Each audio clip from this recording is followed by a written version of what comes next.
Obviously, the single greatest challenge we face is how will we feed 9.5 billion people on the planet within the next 35 years. So by the year 2050, will we be not just producing enough and diverse foods, but making them accessible, distributing them evenly throughout the world, making sure that every person on the planet has access to affordable, healthy, nutritious food that'll meet their dietary needs, that they can afford, that they can physically access. So when we think about that kind of grand challenge that we face, and that challenge, feeding 9.5 billion people sustainably on our planet, is the single greatest challenge not just that we face in the future, but I think it's the greatest challenge we have ever faced as a species.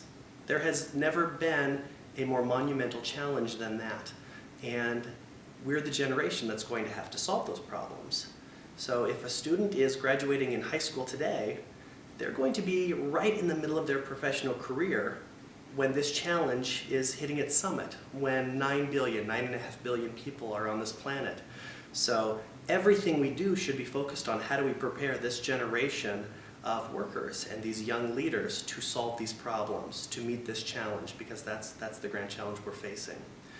When we then think about not just feeding 9.5 billion people, but all the things we're going to have to do to make sure that's possible. We have emerging plant and animal diseases that we're facing. We're going to have limited resources, less available clean water to work with.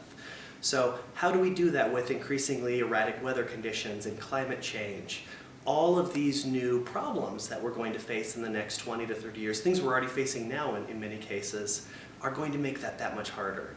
So there is one grand challenge that we have to face, feeding 9.5 billion people, but all of these other, just thousands of other smaller challenges or problems or threats or issues we're going to have to deal with. So how do we do that effectively?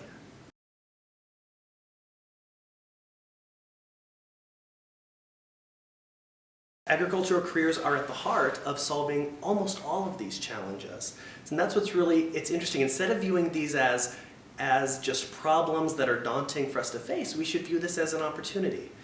This generation of young leaders and agriculturalists and scientists and engineers are going to get to solve the greatest challenges we've ever faced.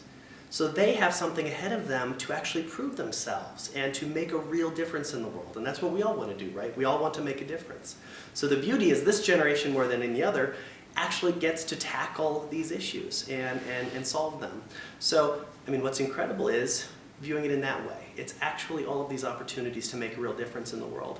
And agriculture, when we think about whether it is these plant and animal diseases we're facing, whether it's access to healthy, nutritious foods, and we look at malnutrition and undernutrition throughout the world and how that affects especially children. At the same time, 40% of our world's population is now overweight or obese. So we have very serious questions about how do we get and how do we help people make healthy decisions and access foods that are good for them as well, and healthy lifestyles and diets. So all of these different issues we face, all these different challenges, will help solve those problems. So I think that's really an incredible opportunity for all of us to view this as. And within agriculture, we should realize, gosh, every one of these majors, every one of these careers can directly help us address this, producing enough food and making sure that people have what they need to get along and survive and live a healthy, happy, productive life.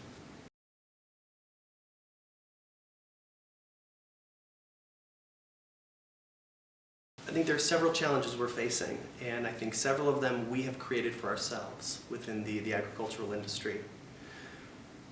There is an issue of lower numbers, but more than that, the question is, even if we had adequate numbers, is that pool of talent diverse? Not just in their backgrounds and their race and ethnicity and their gender, but do they have a diversity of experiences and perspectives that will actually help us critically analyze and solve the problems that we face every day in these jobs? Because that's what we need. We need thoughtful people that are hardworking, that are critical problem solvers, that will actually contribute and make a difference every day to the company, to tackling these issues and moving us forward. So I think the bigger question is perhaps when we look at, let's say all students in this country, how is it that only 2 or 3% of them will participate in an ag education class or participate in FFA or 4-H or the World Food Prize Youth Institute program or a science fair. There are so many incredible, passionate young people in this country who will never understand what is agriculture and why does the food system matter. But more than that, they will never know all the things that they could be doing to make a difference in the world because we didn't find a way to reach them. So I think one of the big questions for us should be, instead of saying, why are enrollment numbers low, you say, what more could we be doing to engage and inspire and educate young people and everyone in our country to see the value and the importance and the relevance of these issues in their lives, so that even as citizens and as voters and as just a person every day making decisions, they value it. And then also helping them realize, gosh, if I want to make a difference in the world, if I want to have a fulfilling career that really matters, this is where I should be. You know, as an engineer, I could be working to develop clean water systems that will protect tens of millions of kids' lives and improve the health of hundreds of millions of people around the world. I could, as a food scientist, be figuring out ways to better preserve food so that it lasts longer on the shelf, so that the cost is lower and more families can afford it because we don't just have to produce more. So again, you know, I think there's a deeper, more important question that we have to ask ourselves, and it's not just about marketing, and it's not just about why are numbers low in the College of Agriculture or in the food science or agronomy departments. I think we have to ask, how is it that we are not engaging every student in every middle school and high school in this country with these issues? And that means we have to do more than just have an ag educator in a school. We have to do more than just have a 4-H program in that county. We actually have to be integrating with other disciplines. We have to be working with social studies teachers and English teachers and actually as a community be coming together and having a broader umbrella to reach people and show the relevance and opportunities of these fields.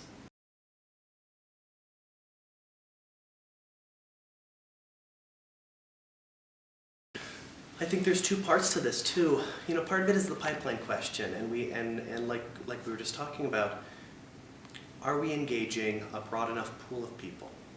And are we asking ourselves, what are the barriers for any given group?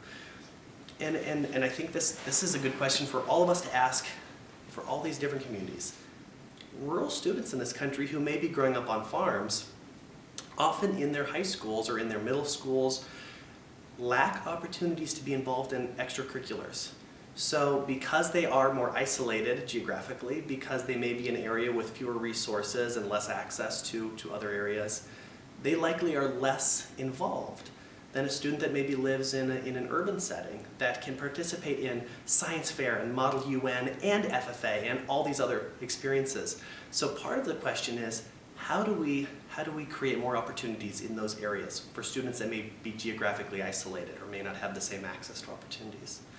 In the same way that we ask the question, how is it that in most of our major cities in this country we have no ag educators? We have no way to make these issues relevant and real to young people. Even though they are living in food deserts, even though they are facing issues that relate directly back to the food system every day, we have no one in their life to help educate them and show them that pathway and help make it real and relevant to them. So I think that question just needs to be asked on a much deeper level. And then look at those barriers for women and girls to participate and benefit and be a part of these efforts, for racial and ethnic minorities, for new Americans, or people that may face language barriers, whether that is a disability or because they're just learning the language. We have to just think more broadly about how do we access and reach people and to help them move them towards this goal that we have of involving them in agriculture.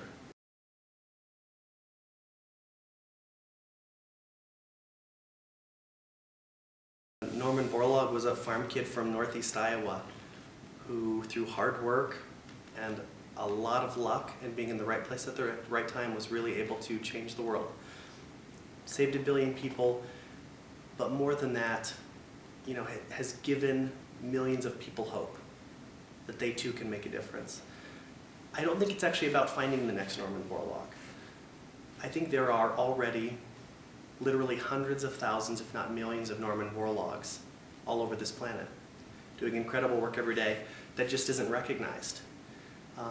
You know, and you even think about, not just those past heroes and who we celebrate, the George Washington Carvers and the Norman Borlaugs in the world, but all around us right now are incredible scientists and engineers and educators who are making incredible discoveries and contributions and making a real difference.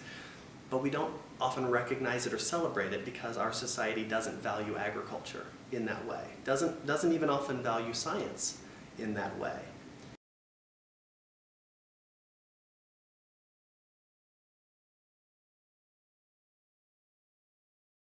What's interesting about agriculture is most people broadly don't view it as relevant to their daily life, even though it affects all of us.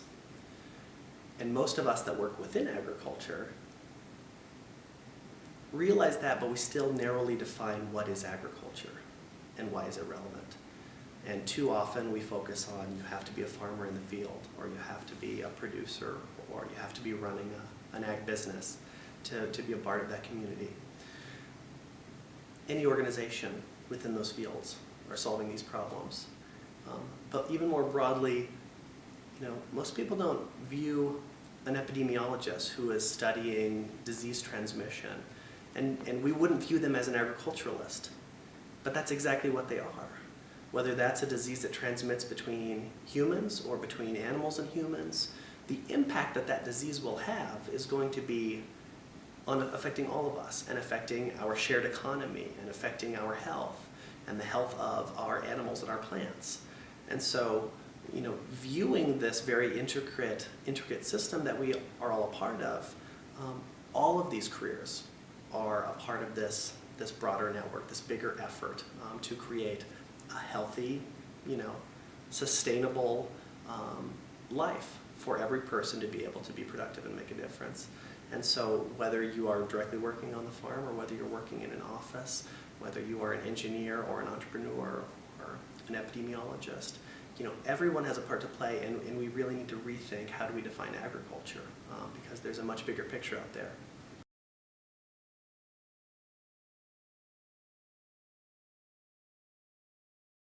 I think the most important question we can ask every person, but especially every young person, is what are they passionate about? And how can they take those interests and relate them to a career, to a pathway, to a problem in the world that they can solve?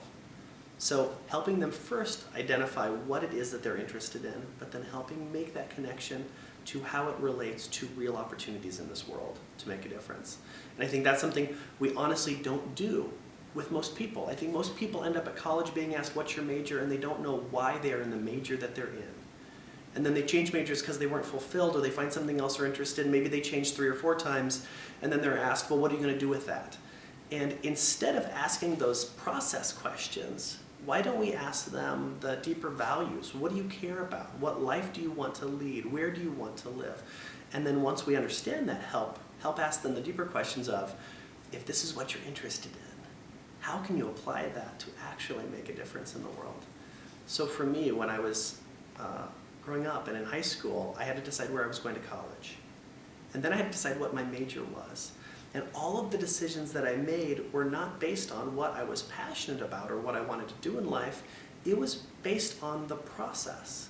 And I ended up in the College of Business, unsure of what that meant or where I was going and what I was doing with it, but it seemed like a marketable skill that would get me a job. So the great blessing in my life was to have Norman Borlaug, by chance, meet me when I was 18 years old, a freshman in college. And he sat me down and he asked me all these questions. What are you interested in? What are you doing with your life? Where do you want to go? And I told him everything I was doing. And I thought he would be so pleased and so impressed.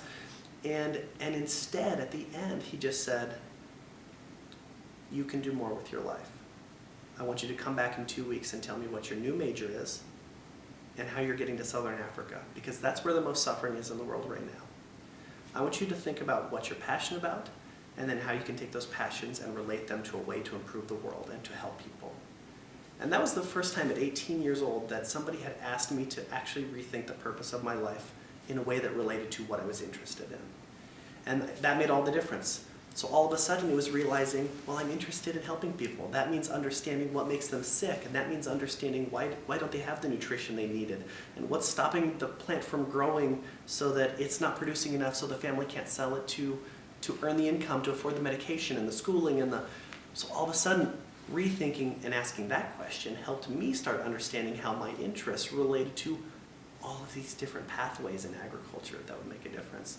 So I think actually stepping back to that very base level and asking young people, what do you care about?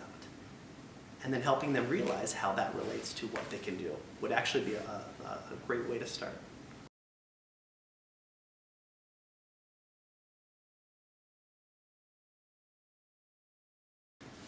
Every career is important, and we need food scientists as much as we need agronomists, as much as we need agricultural engineers and economists. So I think the deeper question is, how do we help every person connect their passion with a pathway? And not view it as what are the most critical fields or what areas, because on every problem that we face, we are going to need all of these disciplines helping solve it. And we're going to need those diverse perspectives in every one of them. So we need agronomists that are in the future working as economists. We need, mathematicians that are helping us develop our, statistical understanding of, these commodity prices and trade regimes. So again, every one of these careers, whether it's in a STEM or an agricultural field, or whether it's in the social sciences. And in this room, as we look around here, you see all of this artwork celebrating the great agricultural heroes. We have to use every one of these fields, the arts and music and entertainment, to tell the story of agriculture, to educate people about the importance of these issues, about the challenges we face in the world and how they can make a difference. So I think we do ourselves a real disservice when we try to figure out what areas should we be shunting students into to try to have enough numbers for our future workforce. I think maybe the broader question we should be asking is, how do we broadly educate everyone to see the value and relevance? And then how do we, within that education and that engagement, how do we show them this is the place you should be if you want to make a difference in the world? Whatever your passion is, arts, humanities, languages, science, whatever it is you care about and that you love and you enjoy every day, we need your talent and your passion in agriculture.